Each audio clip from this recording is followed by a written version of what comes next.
The great hall of the Galactic Council stretched out like a vast metal canyon. Thousands of seats filled the curved walls, rising up in perfect circles toward a domed ceiling that sparkled with artificial stars. Representatives from hundreds of worlds sat in their designated sections, their forms as different as the planets they came from. Admiral Kane Harrison adjusted his uniform collar and looked around at the familiar scene. The human delegation sat in Section 97, tucked away in a corner where the lighting was dimmer and the acoustics were poor. Their 12 seats looked tiny compared to the massive sections reserved for the major powers. The Zelkari occupied an entire quarter of the hall, their crystal bodies reflecting the chamber's lights in rainbow patterns.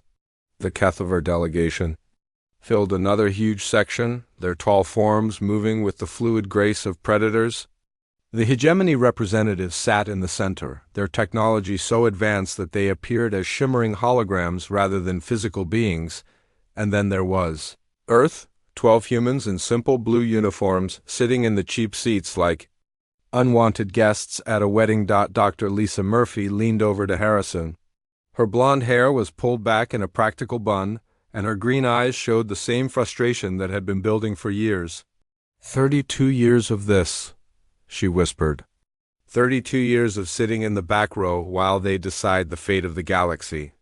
Harrison nodded without taking his eyes off the central platform. Ambassador Veltar of the Kethavar was speaking, her voice carrying easily through the hall's perfect acoustics. She was discussing trade routes through the Outer Rim, the same topic that had been debated for months. The Kethavar Empire proposes a 15% increase in shipping fees through the Andromeda Corridor, Veltar announced. Her translator device converted her words into the common galactic language that everyone could understand. This adjustment reflects the increased security costs in the region. A chorus of objections rose from the smaller delegations. The Outer Rim worlds depended on those trade routes for their survival. A 15% increase would devastate their economies. Commander Jake Phillips, Earth's military liaison, shook his head. Same old story, he muttered.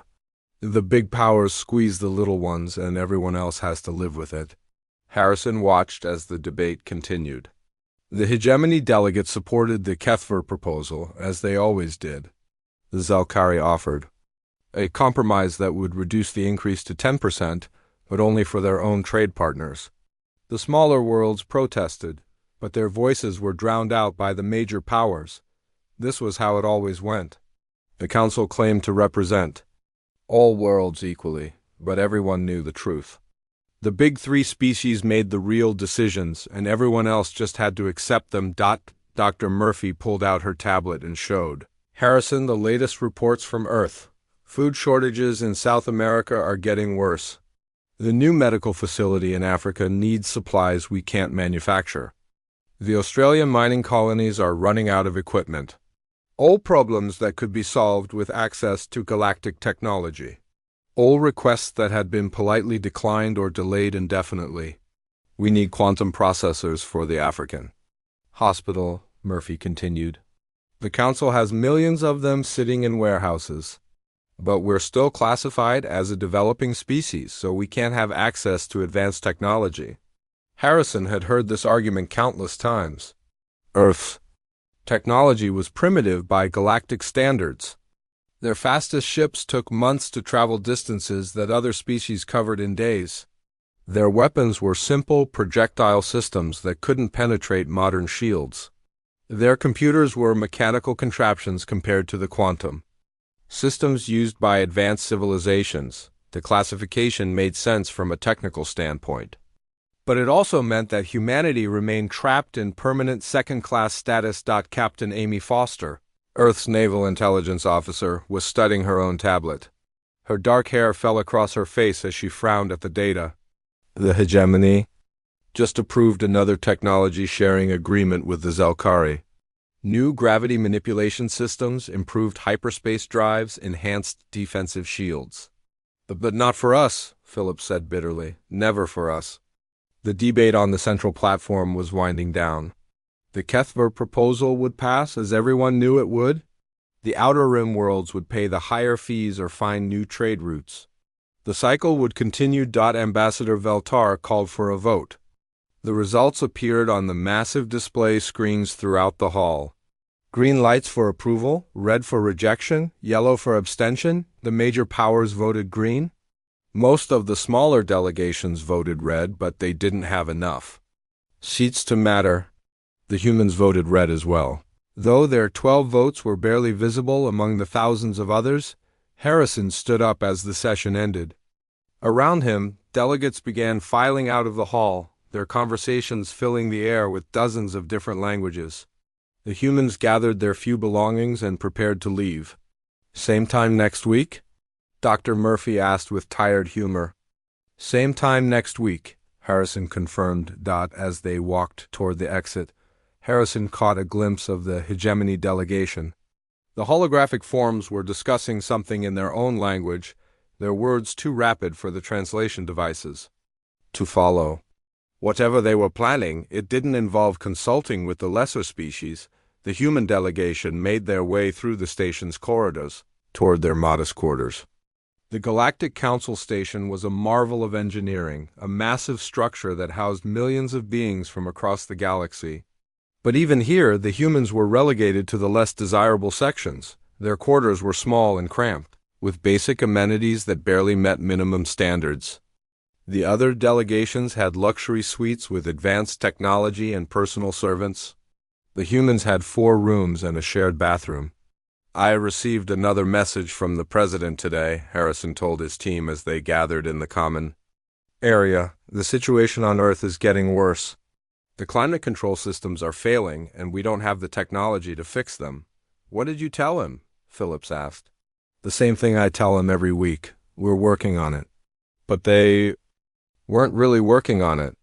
They were sitting in meetings where their opinions didn't matter, filing reports that no one read, and making requests that were always denied. Dr. Murphy pulled up a holographic display showing Earth's current status. The planet was marked in yellow on the galactic map, indicating a developing world under Council protection, the same status it had held for over 30 years. "The Zelkari achieved full membership in 18 years, she noted. The Kethver took 23. The hegemony species were accepted in just 12 years. They had technology we didn't, Foster pointed out. The Zelkari had quantum computing when we first met them. The Kethver had faster-than-light communication. The hegemony had mastered energy manipulation." "And what did we have?" Phillips asked. "Chemical rockets and nuclear weapons. Barely enough to get us off our own planet." It was the same conversation they'd had hundreds of times. Humanity had been unlucky enough to be discovered by the galactic community before they were ready. While other species had centuries or millennia to develop their technology naturally, humans had been thrust into a universe they couldn't compete in. Harrison looked out the viewport at the stars beyond the station. Somewhere out there on a small blue planet, 8 billion humans were living their lives, unaware that their entire species was considered irrelevant by the galaxy at large. "We need to find a way to prove ourselves," he said quietly. "Somehow, we need to show them that humanity deserves better than this." Murphy laughed, but there was no humor in it. "How?" "We can't outthink the hegemony. We can't outbuild the Zelkari. We can't outfight the Kethver. What exactly do we have to offer?" It was a good question.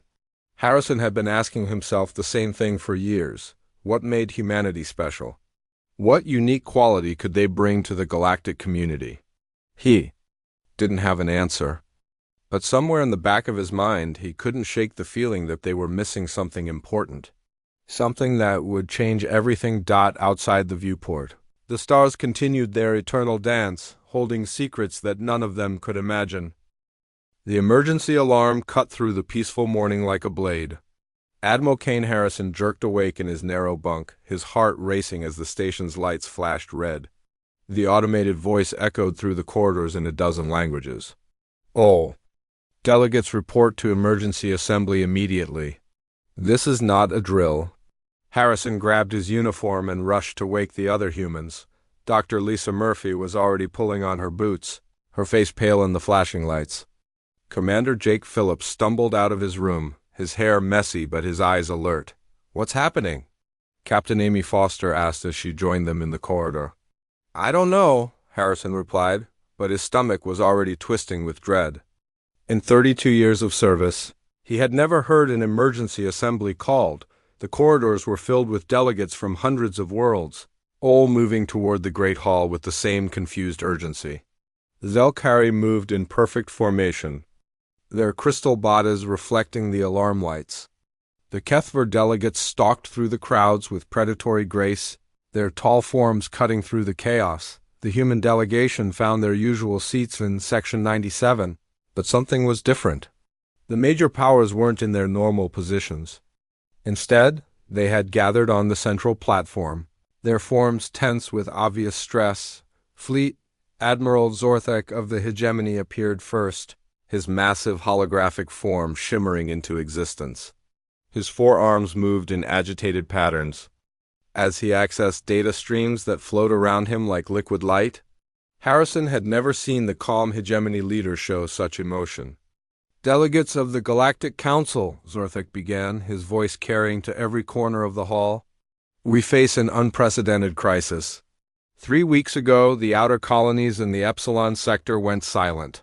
We assumed this was a communication failure. A holographic display materialized above the central platform, showing the spiral arm of the galaxy. Red markers indicated the affected systems, spreading like a disease through the stellar map. Yesterday, the 7th Fleet arrived at the Epsilon sector to investigate. What they found defies explanation. The display changed, showing images that made the entire hall gasp. Where thriving worlds had once orbited their stars, only debris remained. Not the scattered ruins of a normal attack, but something far worse. The planets had been stripped down to their cores, their surfaces scraped clean of all life. Dr. Murphy grabbed Harrison's arm. My God, she whispered. What could do that? The images continued. Space stations twisted into impossible shapes. Asteroid fields where moons used to be. And in the middle of it all, strange marks burned into the very fabric of space itself. The 7th Fleet attempted to establish contact with the entities responsible, Zortha continued. They were destroyed within minutes. All hands lost.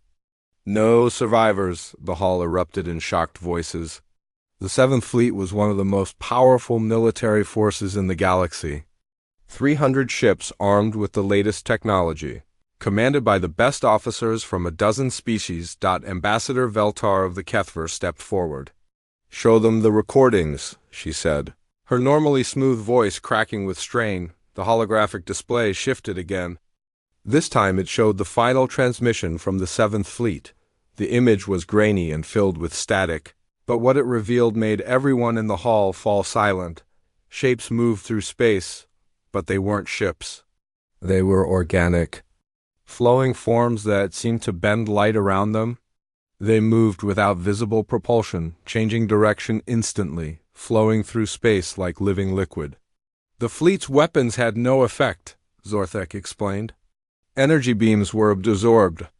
Kinetic projectiles passed through them without impact. They seemed to anticipate every tactical decision, countering each move before it was fully executed. Harrison felt his blood turn cold. In the recording, he could see the massive Council warships firing everything they had at the strange entities. The weapons that could crack planets and boil stars had no effect whatsoever. Commander Phillips leaned forward in his seat. How is that possible? The 7th Fleet had quantum disruptors, gravity bombs, matter conversion weapons. None of it mattered, Zorthek replied. The entities destroyed our most advanced vessels with focused energy beams of unknown origin. They showed no interest in capturing prisoners or salvaging technology. They simply eliminated all resistance and continued their advance. Captain Foster was studying the tactical data on her tablet. Admiral, she said quietly, look at the attack patterns. They're not random. Harrison looked at the display showing the entity's movements. Foster was right. The attacks followed a specific pattern, moving from system to system in a calculated sequence. They're targeting the most densely populated worlds first, Foster continued. Not the richest systems or the most strategically important ones. They're going after planets with the highest concentrations of sentient life. The implications hit Harrison like a physical blow. These weren't raiders looking for resources or conquerors seeking territory. They were something far worse. "What do we call them?" asked the delegate from the Outer Rim. "The few survivors who escaped the initial attacks have given them a name," Zorthek said grimly. "The Devourers." The word hung in the air like a curse. Around the hall, delegates from hundreds of worlds sat in stunned silence, trying to process what they had just learned. "How many systems have been lost?" asked the Zelkari representative. 17 confirmed, Zorthek replied. "But the attacks are accelerating. Our latest intelligence suggests they're moving toward the core worlds, the heart of galactic civilization, where billions of beings lived in the oldest and most advanced systems. If the Devourers reach the core worlds, the death toll would be unimaginable." "We must mobilize every available ship," declared Ambassador Veltar. "The combined Council fleet can stop any threat." Murmurs of agreement rippled through the hall. The Galactic Council had maintained peace for centuries through military superiority. Their combined fleet numbered in the tens of thousands, equipped with technology that could reshape matter itself, but Harrison wasn't so sure. He had seen the recordings. The Devourers had destroyed the Seventh Fleet without taking a single casualty. What made anyone think a larger fleet would fare better? Dr. Murphy was reviewing the scientific data. "The energy signatures are completely unknown," she reported. "These entities operate on principles that don't match any known physics. It's like they exist partially outside normal space-time." "That's impossible," scoffed a hegemony scientist. "Nothing can exist outside the fundamental laws of the universe." "Tell that to the Seventh Fleet," Phillips muttered. Admiral Zorthok raised his forearms for silence. "The Council's Strategic Committee will meet immediately to plan our response.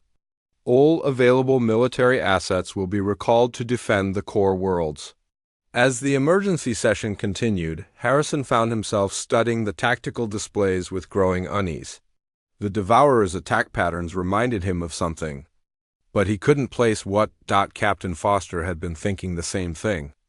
"Admiral," she said quietly, "those movement patterns, they match historical records from the Void Wars."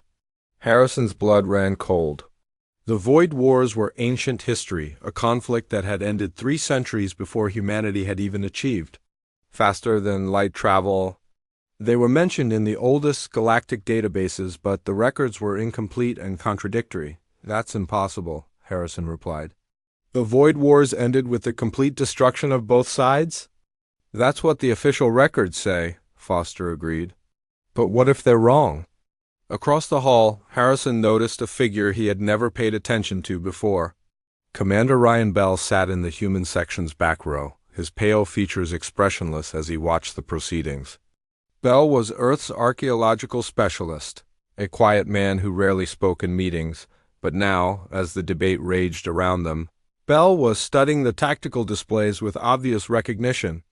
His hands gripped a datapad so tightly his knuckles had turned white. "The Devourers are moving too fast," Dr. Murphy observed. "At their current rate of advance, they'll reach the core worlds in less than 2 months. "Then we have 2 months to stop them," Zorthek declared. "The Council fleet will make its stand at the nexus point. Every ship, every weapon, every defensive system we possess will be brought to bear." The delegates began filing out of the hall, their conversations filled with nervous energy. Plans were being made, fleets were being assembled, and the greatest military force in galactic history was preparing for war, but Harrison couldn't shake the feeling that they were missing something important. Something that would change everything. As the human delegation gathered their belongings, he noticed Commander Bell slip away from the group. The archaeological specialist walked with quick, nervous steps toward the station's data archives. Harrison watched him go, wondering what Bell knew that the rest of them didn't, and why the quiet specialist looked so terrified. The greatest fleet in galactic history gathered at the nexus point, a strategic crossroads where 7 major hyperspace routes met. Admiral Kane Harrison stood on the bridge of the Earth vessel Liberty, watching through the viewport as thousands of ships took their positions. It was an impressive sight. The hegemony had brought their most advanced battleships, massive constructs that could reshape matter with their weapons. The Zelkari contributed their crystal ships, beautiful and deadly, vessels that moved like living things. The Kethver fleet arrived in perfect formation, their dark hulls bristling with weapons that could tear holes in space itself. Nearly 10,000 ships from dozens of species had answered the call. The combined firepower could destroy entire star systems. It was the largest military force ever assembled in galactic history, and Earth had contributed 37 ships. Feels a bit like bringing rocks to a nuclear war, Commander Jake Phillips muttered as he watched the massive alien vessels dwarf their small fleet. Dr. Lisa Murphy was studying the tactical displays. The Devourers are still 3 hours away. Fleet Admiral Zorthak has positioned the heavy battleships in the center, with support vessels forming defensive rings around them. It was a textbook formation, designed to maximize firepower while providing overlapping defensive coverage. The strategy had worked for centuries, keeping the peace through overwhelming force. Captain Amy Foster shook her head. It won't work. The Devourers destroyed the 7th Fleet using these same tactics. They'll adapt just like they did before. Then, what do you suggest?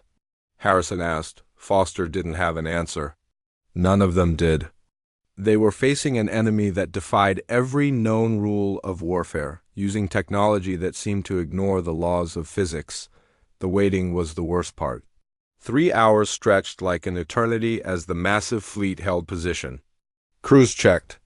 Their weapons ran diagnostic tests and tried not to think about what was coming. Then the sensors detected movement at the edge of the system.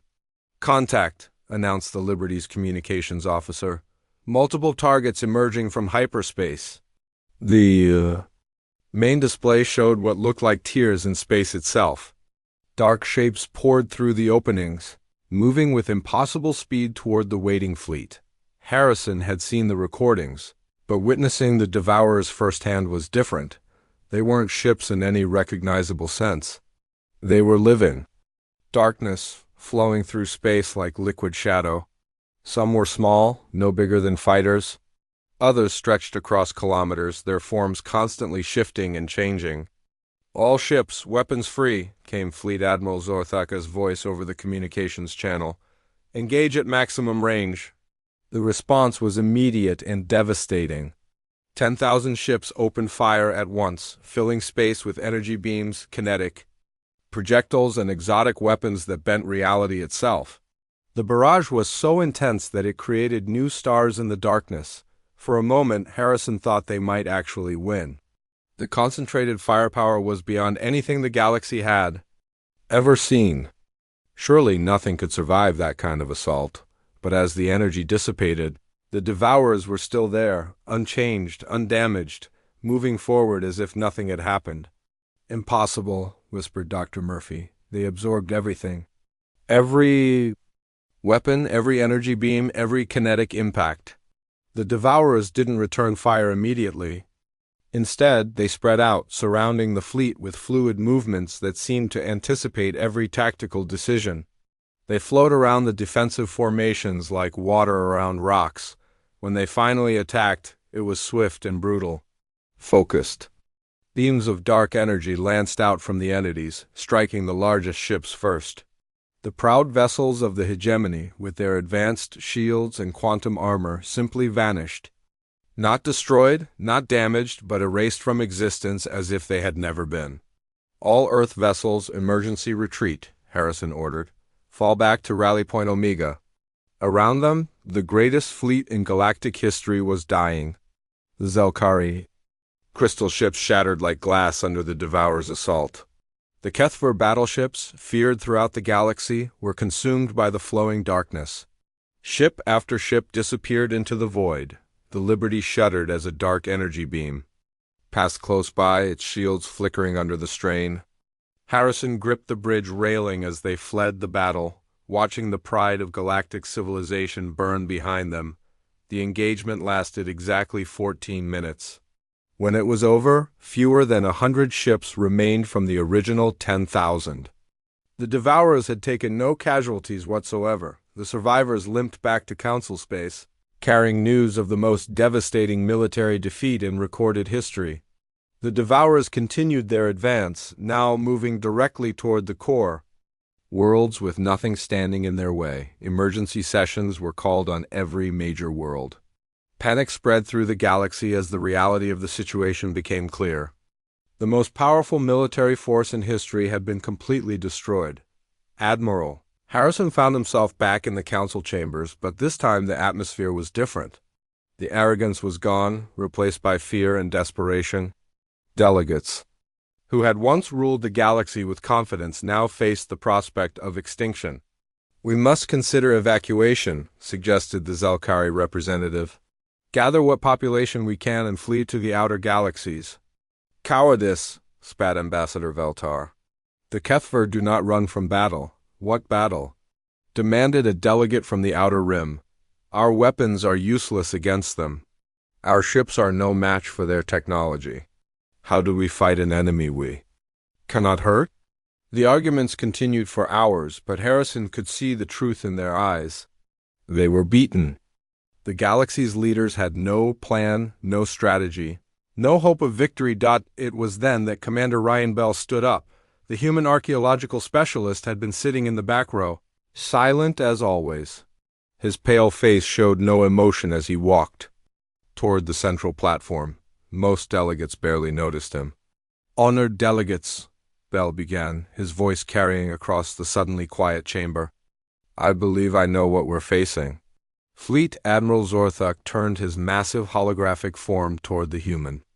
"Commander Bell, while we appreciate Earth's support, this is hardly the time for theories." Bell's expression didn't change. "I am not offering theories, Admiral. I am offering facts." He activated a datapad, and holographic displays filled the air around him. Ancient star charts, tactical analyses, and historical records that most delegates had never seen. "The entities you call Devourers are not invaders," Bell continued. "They are prisoners who have escaped from their containment. The Void Wars were not a territorial dispute between galactic powers. They were a desperate attempt to prevent exactly what is happening now." The chamber erupted in shocked voices. The Void Wars were ancient history, a conflict so old that most species had forgotten it ever happened. "Impossible," declared Ambassador Veltar. "The Void Wars ended 3 centuries ago with the mutual destruction of both sides." Bell smiled grimly. "That is what the official records say? But the truth was too dangerous to preserve. The real history was hidden, buried so deep that only a few would ever know it." He gestured to the displays around him. "I have spent decades studying the fragmentary records, piecing together what really happened. The Void Wars were fought by every species in the galaxy united against an enemy that threatened all conscious life." Dr. Murphy was studying the historical data. "These records are incredibly detailed. Where did you find them?" "I didn't find them," Bell replied. "I lived them." The statement hung in the air like a challenge. Bell looked around the chamber, his eyes meeting those of delegates who had dismissed him for decades.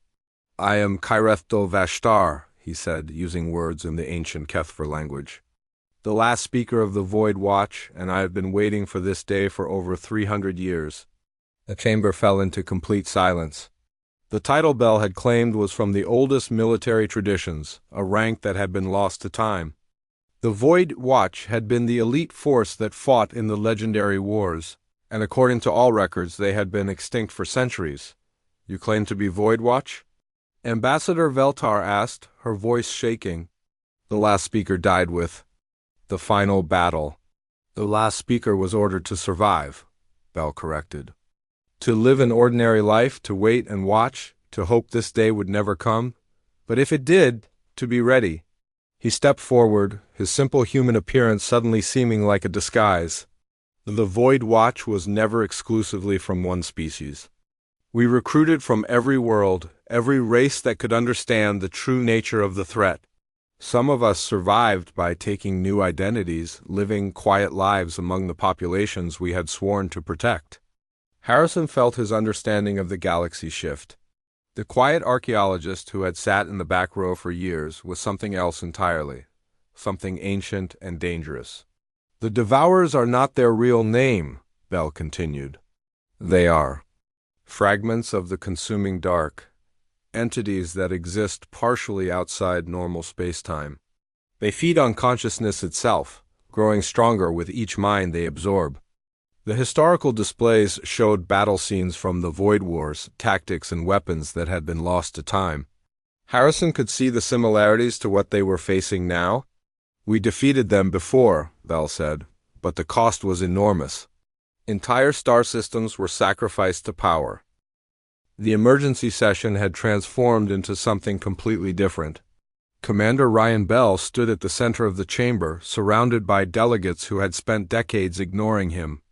The quiet human archaeologist was gone, replaced by something ancient and dangerous. You claim to be over 300 years old, Fleet Admiral Zorthak said, his forearms moving in agitated patterns. That is impossible for a human. Your species lives less than a century, Bell smiled grimly. The Void Watch developed many technologies during the war. Life extension was necessary for those who would guard the galaxy's secrets.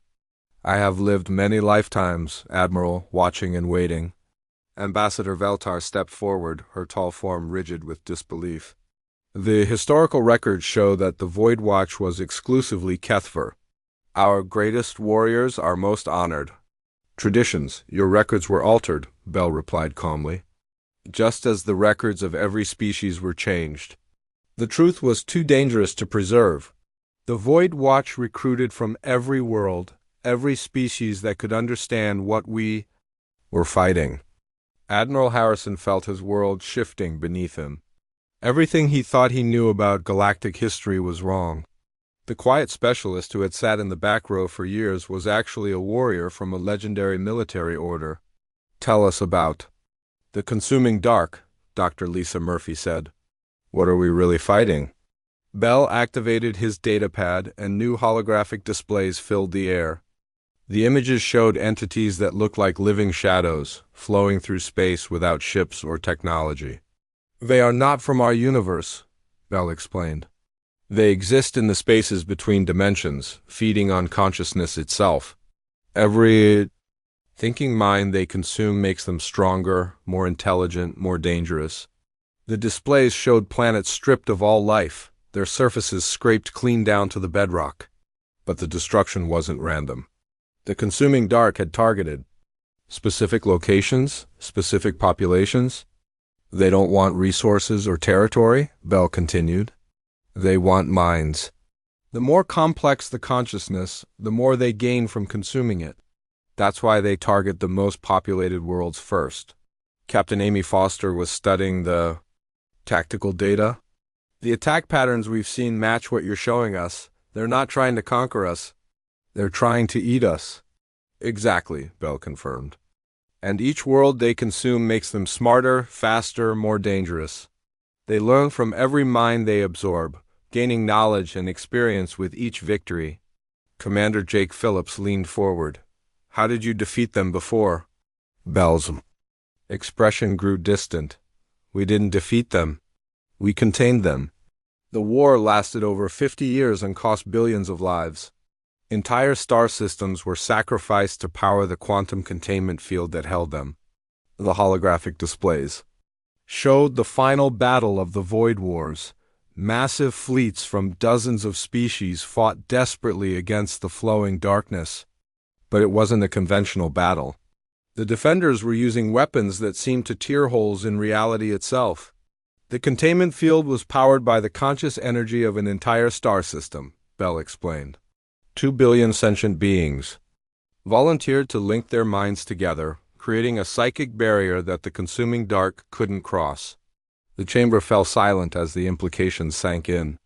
2 billion people had died to save the galaxy, and their sacrifice had been forgotten by history.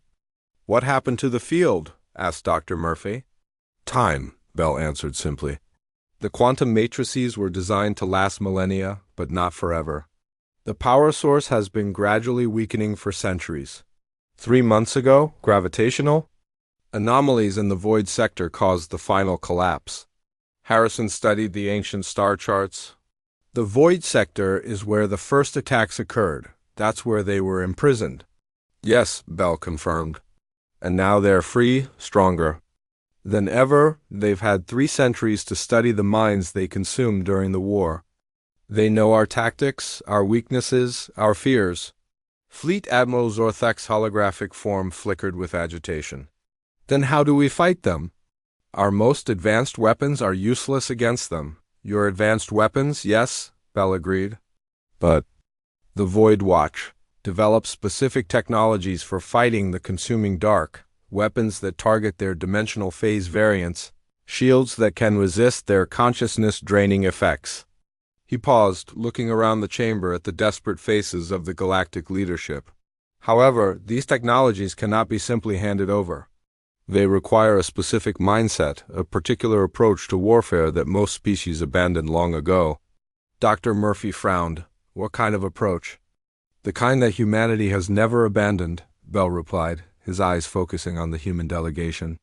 The willingness to fight impossible odds, to adapt under pressure, to find victory where rational analysis would declare defeat certain. Harrison felt a chill run down his spine. You're saying we were chosen for this? Not chosen, Bell corrected. Tested. The Void Watch has been observing humanity since first contact. Your species displays characteristics that are rare in the galaxy. Most civilizations, as they advance, lose their capacity for creative warfare. They become predictable, logical, efficient. He gestured to the other delegates. The hegemony fights, with perfect coordination but limited flexibility. The Zelkari are brilliant tacticians but follow established patterns. The Kethver are fierce warriors but bound by honor codes that limit their options. And humans? Captain Foster asked. Bell's smile was grim. Humans are chaotic, unpredictable, and utterly ruthless when necessary. You adapt quickly, think creatively, and refuse to accept defeat even when logic says you should. These qualities make you excellent fighters against conventional enemies. The holographic displays changed, showing combat scenarios from the original Void Wars. Human figures fought alongside alien warriors, using tactics that seemed to defy military doctrine. Against the consuming dark, these qualities are essential, Bell continued. They exist partially outside normal space-time, which means conventional tactics are useless. You need warriors who can think in multiple dimensions, who can adapt to impossible situations, who can find solutions where none should exist. Dr. Murphy was studying the technical specifications. These weapons you mentioned, they operate on principles I don't understand. How do they work? They respond to consciousness. Directly, Bell explained. The Void Watch discovered that the consuming dark could be hurt by weapons that targeted their dimensional presence rather than their physical form. But such weapons require operators who can think beyond linear logic. Admiral Harrison looked at the data streams flowing around Bell. How long would it take to retrofit our ships with this technology? Weeks, not months, Bell replied. But the process is not simple. The weapon systems integrate with the operator's nervous system. They require a specific type of consciousness to function properly. What type? Phillips asked. Bell's expression grew serious. The type that can embrace chaos and find order within it. The type that can hold multiple, contradictory ideas simultaneously and make them work together. The type that can face impossible odds and still believe in victory. The chamber erupted in discussion as delegates tried to understand what Bell was telling them. The technology existed to fight the consuming dark, but it required operators with specific mental characteristics. The Void Watch weapons are not tools, Bell explained over the noise. They are extensions of the warrior's consciousness. They respond to intuition, emotion, and creative thinking as much as to tactical analysis. Fleet Admiral Zorthak's form stabilized as he processed this information. You're saying that only humans can use these weapons? Not only humans, Bell corrected. But humans are the most suitable candidates. Your species has retained the mental flexibility that most others have lost. You can think like the consuming dark without being consumed by it. Harrison felt the weight of responsibility settling on his shoulders. What do you need from us? Bell looked at each member of the human delegation. Everything. Your ships. Your crews, your willingness to fight a war that cannot be won through conventional means. The consuming dark is moving toward the core worlds. We have perhaps 6 weeks before they reach the heart of galactic civilization. And if we fail? Dr. Murphy asked. Bell's smile was sad. Then the galaxy dies and the consuming dark grows strong enough to break through to other dimensions? This universe becomes the first of many they will devour. The chamber fell silent as the full scope of the threat became clear. They weren't just fighting for the galaxy.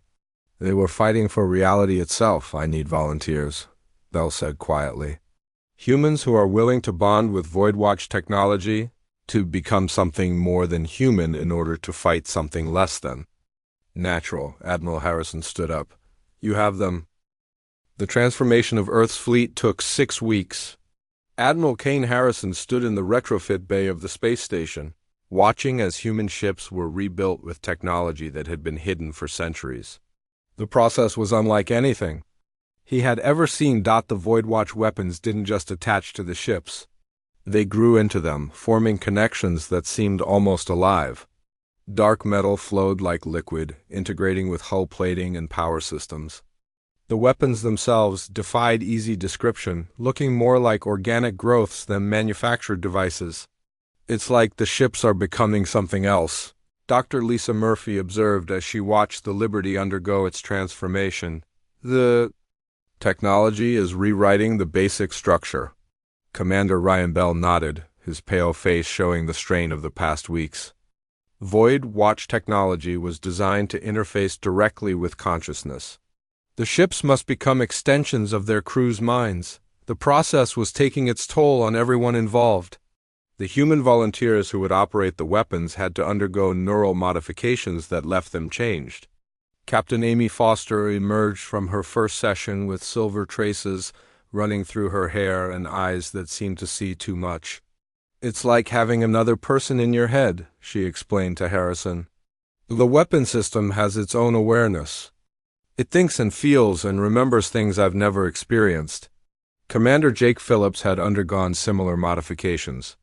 His movements were different now, more fluid, as if he could see dangers that hadn't happened yet. The training is unlike anything we've done before. The weapons respond to instinct more than conscious thought. The small human fleet was all they had. 37 ships against an enemy that had destroyed 10,000. But these weren't the same vessels that had fled from the Nexus Point. They were something new, something that bridged the gap between technology and consciousness. Meanwhile, the consuming dark continued its advance. 3 more core worlds had fallen silent, their populations absorbed into the growing collective. The few remaining Council fleets could do nothing but evacuate civilians and fall back toward the galactic center. The final confrontation would come at the Nexus of Worlds, the ancient convergence point where the galaxy's first civilizations had met. It was here that the original Galactic Council had been formed, and here that civilization would make its last stand. Bell stood on the bridge of the Defiance, the flagship of the transformed human fleet. The ship's interior had changed as much as its exterior. Organic curves replaced straight lines, and the walls seemed to pulse with a life of their own. The consuming dark will arrive in 2 hours, he announced to the assembled fleet. They have grown since their escape. Their consciousness now spans multiple dimensions, and they can drain the life from entire star systems. Harrison looked out at the enemy through the viewports. The consuming dark no longer looked like individual entities. They had merged into something vast and terrible, a living shadow that stretched across light years. Their presence seemed to bend space itself, creating distortions that hurt to look at directly. Remember, Bell continued, you are not fighting ships or soldiers. You are fighting the concept of hunger itself. The weapons will guide you, but you must trust your instincts. Think like humans, not like machines. The battle began without warning. The consuming dark didn't announce their attack or make demands. They simply reached out with tendrils of pure darkness, trying to drain the consciousness from the human crews. but the Void Watch shields held. The modified humans felt the assault like a physical blow, but their enhanced minds resisted the drain. The weapon systems responded instantly, firing beams of energy that seemed to cut through multiple dimensions at once. Captain Foster's ship, the Redemption, phase shifted through what should have been solid matter, emerging behind a massive tendril of darkness to strike at its core. "How did I do that?" she asked over the communications channel. "You didn't think about it," Bell replied. "The moment you try to analyze what you're doing, the weapons stop working. Combat instinct, Captain.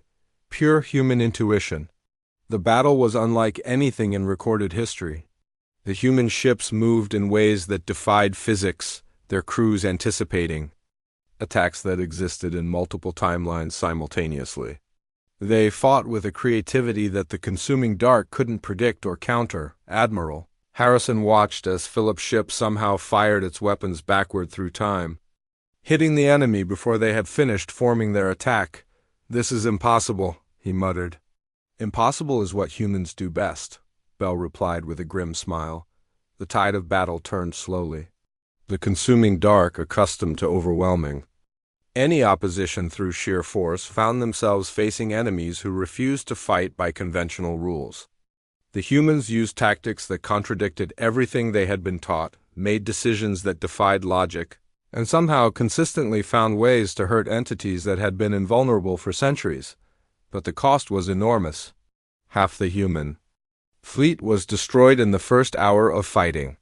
The survivors were changed by their exposure to the Void Watch technology, their minds stretched beyond normal human limits. "We can't keep this up," Dr. Murphy reported from the Liberty. "The neural strain is too much. We're losing crew members to consciousness overload." Bell studied the tactical displays, his ancient eyes calculating possibilities. "We don't need to win a prolonged battle. We need to contain them long enough to rebuild the prison." "The quantum containment field?" Harrison asked. "You said it. Required the sacrifice of billions." "It did before," Bell agreed. "But the Void Watch learned from that experience. There is another way, but it requires a different kind of sacrifice." He activated controls that Harrison had never seen before. The Defiance began to glow with an internal light, its hull becoming translucent. "The new containment field can be powered by a single consciousness, but it must be one that fully understands the nature of the threat." Harrison realized what Bell was planning. "You're going to sacrifice yourself." "I am the last speaker of the Void Watch," Bell replied calmly. "This is what I was trained for, what I have been waiting 3 centuries to do." The remaining human ships formed a protective circle around the Defiance as Bell began the containment process. The ship's hull dissolved entirely, replaced by streams of energy that reached out to embrace the consuming dark. "All human vessels withdraw to minimum safe distance," Bell ordered. "This is going to get interesting." The containment field expanded, rapidly forming a cage of pure consciousness around the enemy. The consuming dark fought against it, but they couldn't break free. Bell's sacrifice was powered by 3 centuries of knowledge, experience, and determination. As the field solidified, the consuming dark began to shrink. Their vast form compressed into a smaller and smaller space, their consciousness contained. Once again, but this time the prison was different. It was alive, aware, and absolutely unbreakable. The battle ended as suddenly as it had begun. The consuming dark were gone, locked away in a prison that existed in the spaces between thoughts.